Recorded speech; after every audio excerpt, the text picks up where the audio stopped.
As the hot parboiled matta rice with a little bit of nutritious bran hits the banana leaf, the epicuticular wax on its surface begins to melt and aromatic polyphenols that are released get trapped in the steaming rice as the parupu arrives. This comforting yet bland combination is jolted into life by the tanginess of the tartaric acid in tamarind when the sambar is poured on top. Now the diverse supporting cast arrive. The glutamate-laden cabbage thoran with grated coconut, the multi-vegetable avial topped off with the king of saturated fats, coconut oil, the delicate-tasting olen with coconut milk. And just to contrast from all this mildness, the volatile allyl isothiocyanate from mustard hits the trigeminal nervous system in your nose as you sample the anthocyanin-rich purple beetroot pachadi. With enough soft and creamy textures on the leaf, we head to the crunch department. The flaky papadam, the elephant foot yam chips, the bitter gourd that underwent the Maillard reaction.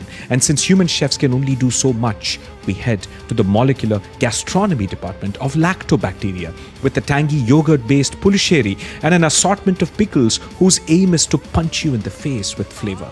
The subtle bitterness of citron, naranga, and the mouth-watering crunch of raw mango, the truckload of vitamin C that is gooseberry, and finally, the Simon and Garfunkel of the Onam Sadhya, puli inji, and payasams to satisfy the oldest evolutionary craving, sweetness.